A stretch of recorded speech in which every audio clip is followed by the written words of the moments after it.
Hello Cave Dwellers, welcome to The Cave. The Amiga story, it's been told time and time again by people on YouTube, by the original Amiga team itself, by me in the various series that we've done over the years, the A500, 600, 2000, 1500, CD32, all of those restorations that we've done over the years. We've talked about the Amiga story, and I think it's been done to death, which is why I want to find a slightly different approach to talk about the Amiga in this series about the Amiga 1000. Yes, finally, I've got my hands on an Amiga 1000, the OG Amiga, and I'm really excited about restoring it and trying to make it look like new in this series.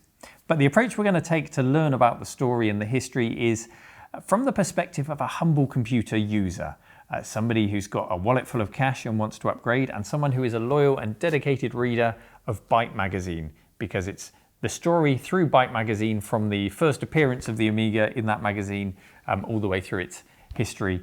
That's the perspective we're going to take today. So here we are, it's 1984, and it's in the Microbytes section of Byte magazine, April 1984, where we first get a snippet of information about this thing called the Amiga. It reads, joystick maker Amiga Corporation is developing a 68,000 based home computer with a custom graphics processor, with 128 kilobytes of RAM and a floppy disk drive. This computer will reportedly sell for less than $1,000 late this year. The Amiga's cover is broken, and with a low price promise, but also a low amount of RAM for a next generation machine, it has my interest. But what's all this about Amiga being a joystick maker? This board here, which I'm about to stand on, is called the Joyboard by Amiga Corporation, released in 1982. And as you can see, it's a little more than an Atari 2600 joystick base under there. There it is, with a plastic square on top of it. Nothing as fancy as the Nintendo Wii balance board that would appear 25 years later. You just kind of stand on it, try not to break it. Let's set it back a little bit, there we go. And you would rock left and right, forward and back, activating the micro switches on that joystick base. It came with this game, Mogul Maniac. No other games were officially released for it that supported it. And there's also an extra port in the front here into which you can plug another joystick, and you could just use the fire button on that joystick while rocking around on this one. This was the very first product from Amiga Corporation, and there was an advert in the very same April 1984 issue of Byte magazine. In here we can see that it costs $37.99 for the board. And it also lists Amiga joysticks named the 3100 single or the 3101 pair. Now I can find no evidence of those other joysticks ever existing. I don't know if they just didn't make it to market, or maybe nobody bought them or is fond enough of them to actually document their history. So if you've ever come across those joysticks, let me know. We'd like to thank PCBWay.com for supporting our episode today. They aren't just about PCBs, but they do a tremendous job of that. They also offer CNC machining, sheet metal fabrication, 3D printing and injection molding. If you're creating, then PCBWay.com can help you bring your project to life. Get an instant quote now over at PCBWay.com, and we thank them for their support. So I'm thinking, what should my next computer purchase be? Should it be the Commodore 64, of which I see thousands of them about and a huge library of software?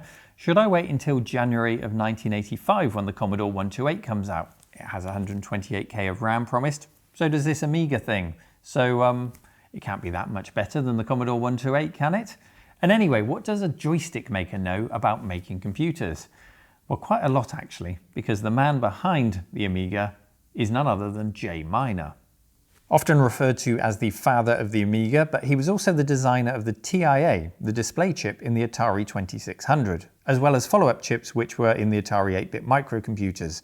If you've ever used an Atari 800, for example, it feels oddly familiar to an Amiga user, particularly the copper graphics effects. Miner left Atari to work on pacemakers, but was persuaded to co-found Hi-Toro in 1982 by Larry Kaplan, a former Atari programmer, and Hi-Toro would later be renamed to the Amiga Corporation. So joysticks it was in the short term, perhaps to raise some capital, perhaps to throw the competition off the scent, because behind the scenes, Miner and his team were working on Project Lorraine, what would become the Amiga. Not the Amiga 1000, it was just called the Amiga at this point, something vastly more complicated than a joystick. Back to Byte magazine now, and we've moved to October 1984, and there's more news in my fresh copy of the mag. Commodore has purchased Amiga Corporation, which has developed a 68,000-based microcomputer with a custom graphics processor.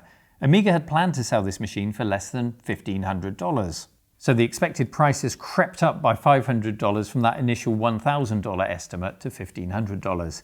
My wallet begins to quiver.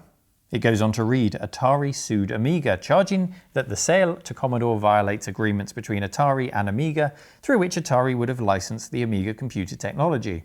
Earlier, Amiga had sold its joystick line to Pride Electronics, which manufactures joysticks. Well, thank goodness the joysticks are safe. Now, this story, of course, refers to a well-known story about how Atari gave the Amiga Corporation a large loan, which, if they didn't pay it off by the deadline, Atari would have the rights to use the Amiga technology for this new machine that they developed. The Amiga was set to be an Atari computer. As the deadline approached, the story goes that Commodore swooped in, paid off the loan, and acquired the Amiga and its team, snatching away the 16-bit platform that Atari wanted to sell. And Atari at this point was now run by Jack Trammell, the founder of Commodore International originally, who had been ousted, set up his own company, and bought Atari's microcomputer division out to create a competing microcomputer business. This was more than just business, this was personal for Jack Trammell. But anyway, enough about him. Back to me. I'm still trying to decide which computer to buy, what to spend my money on, and yes, I have zero confidence in a joystick company making the next computer that I want, but I have heard of Commodore and I have heard of Atari, and the fact that they're fighting over this technology makes me think there must be something special about it. So I'm not going to spend my money just yet, because more clues come as to what this Amiga thing is in the next issue of Byte magazine in January of 1985. Byte is an American magazine, but there is a UK column in there, and in that column this month, January of 85, they're discussing the lack of experience in 16-bit design and how that could impede the next generation of machines, and that if the Amiga prices dropped to the rumoured level, whatever that might now be, this could change everything. It describes the Amiga as a competitor to the low-cost Amstrad CPC 464, a very low-cost British micro. Now that would be a stretch financially, and the UK is still very much into its budget micros, its 8-bit micros. If I wanted one of those, I'd go to the high street and buy any number of them right now.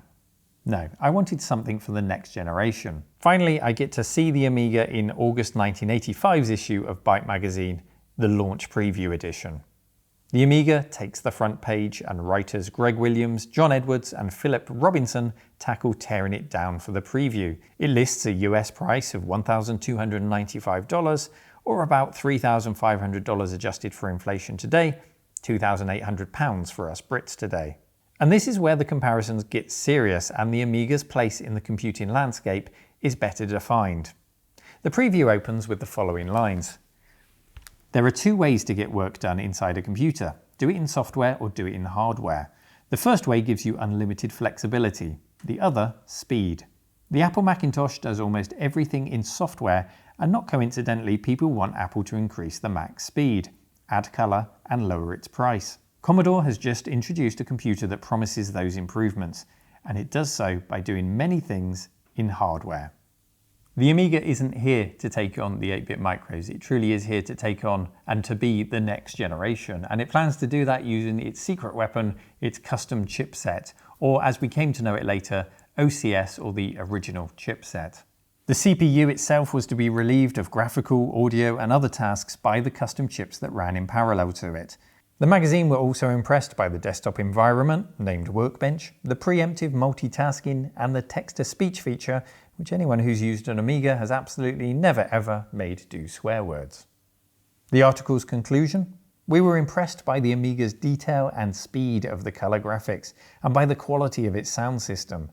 The interlocking features of the Amiga, its custom chips, multitasking support, multiple DMA channels, shared system bus, display-driven coprocessor, system routines in ROM, etc., point to a complexity of hardware design that we have not seen before in personal computers. But crucially for any machine launch though, came this paragraph.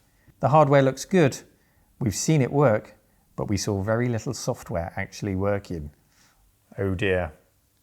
However, we think this machine will be a great success.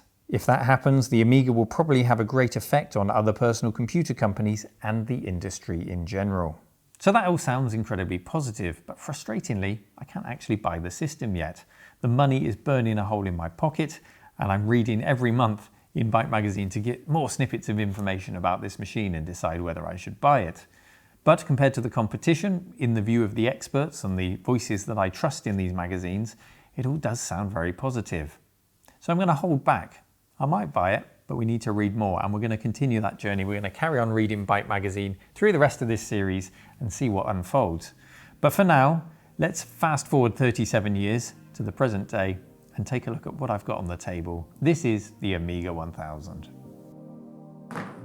Here it is then, a very special moment for me, my first chance to get to know an Amiga 1000 properly, and it's unlovingly stowed away in this box.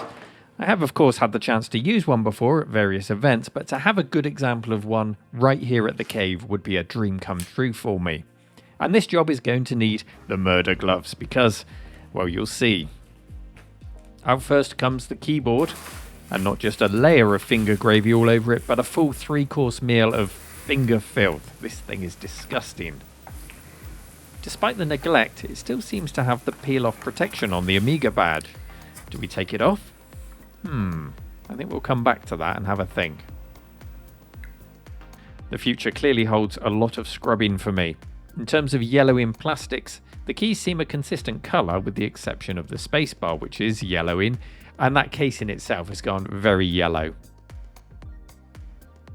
And while it feels pretty solid, it seems that some clips might be broken, or maybe there's just a screw missing, I don't know, but it can be pulled apart slightly at the edges.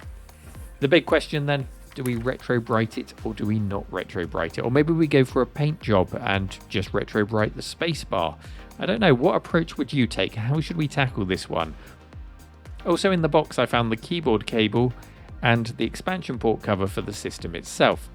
And the clip on the cover is barely hanging on, such is the brittleness of the plastics. A good reminder before we get stuck in that we need to be really careful when opening up the system. I'll just tape over it for now so that it's not lost if it does fall off. The very curly keyboard cable uses a standard RJ11 connector. Now I'm not aware of any other Amiga models that use that, correct me if I'm wrong, but I think all of the later big box models use a 5-pin DIN connector on their keyboards. The underside of the keyboard has a different story to tell. The legs are intact, which is nice, and the pads are hardly worn. But just look at the colour of it now. That's the colour we want to aim for to make this look like new. Hopefully by the end of the series we can get there. That's the keyboard, let's dive back into the box and see what else we have. And I can already make out through all the bubble wrap a big stripe of yellowing on the side of the case. Just how bad is this going to be? Well, all things considered, it's not terrible. Yes, it's discoloured and patchy in places, but cracks, breaks and missing parts all seem to be minimal on the case. And I have to say, even before a scrub, it's still a lovely machine to look at. If you're familiar with the system, you'll notice this Commodore logo on the front isn't something that you see on the US models. I personally think that it detracts from the looks of the machine, but this is how we receive them on our shores. The Amiga badge and tick logo haven't discoloured, so that gives us a good baseline to contrast with. The whole machine should be the same colour as the beige of those logos. Now before we do anything else, I have to try out for myself a feature that I'd love to have seen take off with more machines. Not only do the legs on either side of the case lift it off the desk, which of course helps a little bit with airflow and cooling, they create the famous keyboard garage that the 1000 is known for. It's a really simple feature, but I love it. On the right is our 880K floppy disk drive, and in the middle at the front there is the expansion port, and if we're lucky, and yes I think we are as we look inside here, we have a 256K RAM module. We've got 256K on board as standard, so this extra module takes us up to 512, and it's really quite essential to make it a useful machine. And if you needed additional RAM, you could use the slot on the side of the machine to take it all the way up to 8 meg. There's no battery in this module to leak, so hopefully it's in good working order. And if we peer inside the expansion port, we can see there's even more filth lurking in there. I am desperate to start scrubbing this thing at this stage, but we need to continue our journey of discovery first, so let's press on. On the side here are two DE9 ports for your mouse and joystick, and the side expansion port into which you might add more RAM, as I mentioned, a hard drive, or perhaps the A1060 sidecar. Now that was a complete IBM PC XT system with a 5¼ inch floppy drive that clunked onto the side of the A1000. And the Amiga range always tried to push the IBM PC compatibility options, whether it was this sidecar or the bridge boards that you could get for later Amiga models. I guess it was all just a reassurance for buyers or businesses that, hey, this might not be that nice, safe IBM option that you're told to buy, but it does have options to help justify your purchase if you want to be a little bit brave. Around the back of the machine, the grill of the power supply dominates the right-hand side, and then we have all of our ports, which comprise of composite video out, the TV mod port, which could be used with a TV modulator to tune your TV into the video, RGB video for the best video output, and we'll want to be using that port, left and right audio outputs, and then we have a serial port, external disk drive, parallel port, and the keyboard port on the end. So this would accommodate your printers, modems, Techno Sound Turbo, whatever other peripheral you wanted to plug into the back of your Amiga. On the underside of the case, we can see this is a PAL region model expecting 220 to 240 volts, and that it was manufactured in Japan, and that we're going to void the warranty with our unauthorized works on the machine. What can I say? I'm the bad boy of retro. Also in the box we found an external floppy drive. It's a Rocktech branded drive. It might come in handy, it's always good to have two drives. And we are missing the mouse, unfortunately. Now the A1000 mouse was a tank mouse of the kind that you'll find on lots of other Amigas, but it had a right angled connector to keep it looking neat when it was plugged into the side of the system. It's not a showstopper, but it would be nice to try and find one, so I'll add that to the list. That's the outside of the machine, and it's clear we're going to need the extra large murder gloves when cleaning this one. But let's learn now what secrets are hidden inside and take off the lid.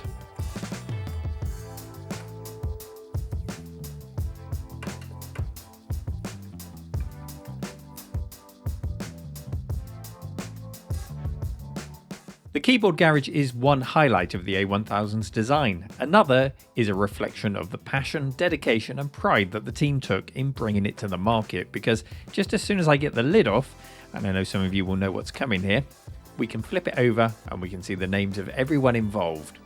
Their signatures immortalised in the case itself, which is a bit tricky to film, so let's get right up close and see if we can catch it in the right light. This is the one everyone likes to see. It's Jay Miner and a paw print for his dog Mitch. And you can often see Mitch in photos with him. There's software engineer Bob Burns, who worked at Hewlett-Packard before joining the Amiga team in 1983. And the flamboyant signature of RJ Michael, who worked at arcade makers Williams. RJ joined Amiga after refusing twice, but then an arcade cabinet fell on him, and I guess he saw sense, joining as an engineer in 1984. It really is lovely to see this in the flesh, and in the cutthroat world of high-tech cost-cutting of every penny, it's testament to the team that they were immortalised in a way that many users might never even see. I'd frame it and put it on my wall, if I didn't need a lid for my computer. I continued to strip it down by removing the disk drive, and as you can see looking around the board there are no internal expansion slots, only those on the front or the side connectors. There's also no hard drive controller, and with prices at around £2,500 or $3,000 for a 10 megabyte hard drive in 1985, it's understandable that that's not there and that a controller might never have even been used if it was installed as standard. But an internal expansion slot would have been a nice touch. I mean, even the popular Apple II had those after all. There are ways around it though. Some internal expansions are added via the CPU socket. It really is a simple system to strip down. We've only got a single system board. We don't have the WCS or writable control store daughter board on ours. That's something that was present on earlier models. Ours is a later board that swallows all of that daughter board into the board design itself, and we'll talk a bit more about that in just a moment. The PSU I'm not going to open up until we come to service it, because I get the impression that's just going to explode outwardly with dust, and I want to keep it clean in here for now. And here is the system board, which is labelled as part number 252277. It's a PAL board, of course, and it shows it was made in March 1986. Let's get a quick overview then of what makes up the Amiga 1000 on this board. At its heart is a Motorola 68000 CPU running at 7.09 MHz on this PAL machine, fractionally quicker on the NTSC machines. That's a socketed CPU, and it can be upgraded with a processor board. So we could put, for example, a 68030 50 MHz CPU in there. And the wide range of Amiga 500 accelerators, which came later, can be popped in here with the use of a CPU relocator so that you can help them to fit. 512K of RAM is soldered onto the board, but only 256K is usable. This is chip RAM, which is accessible by all the chips on the Amiga. The other type of RAM you have in an Amiga is fast RAM, which is accessible only by the CPU, but we've got none of that here. That can be added if needed via the expansion ports or a processor upgrade board. The other half of that 512K is what Kickstart is loaded into from a floppy disk when you turn the machine on, and then the machine becomes usable. Now in later Amigas, this is on a ROM chip, so the machine turns on instantly and it's ready to go. But when the 1000 hit the market, the Kickstart wasn't quite ready, some bugs still needed ironing out, so instead of committing an unfinished Kickstart to ROM, it was loaded into volatile memory from a disk, which is a bit of a shame, and I'd like to make excuses for it and say it's all part of the character of the A1000, but I don't think I'd make those excuses for any other system, so I've got to keep the rose-tinted spectacles off. There are of course exceptions to every rule. Take this example. This is a photo that I took at the Southwest Amiga group some years back, where the Amiga 1000 had been hacked, and I think that's the only word for it, to have 1 MB of chip RAM using only the front expansion port. Where there's a will, there's always a way. The soul of an Amiga, of course, is its custom chips, comprising of Agnes, the display controller, Denise, the graphics coprocessor, Paula on audio duties. In later Amigas you also find a custom chip called Gary, a gate array, but the Amiga 1000 Gary's functions are performed by discrete logic, which are all over the board. Gary doesn't exist yet. Poor Gary. These are chips that carry through the Amiga range for many years, albeit with some tweaks and improvements being added to them along the way. And some of these chips are in really lovely ceramic packages with MOS or MOS clearly stamped on them. MOS being the semiconductor manufacturer who Commodore bought in 1976, and that's what helped to make them so competitive.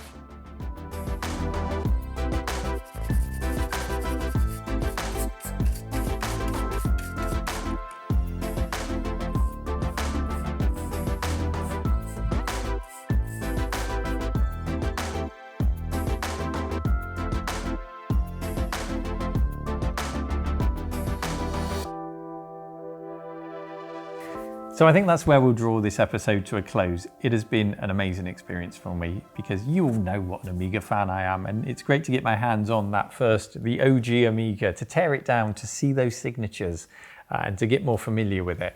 And it's not just me. We had visitors to the cave this weekend on one of our open days, and I had the case out for people to see the signatures.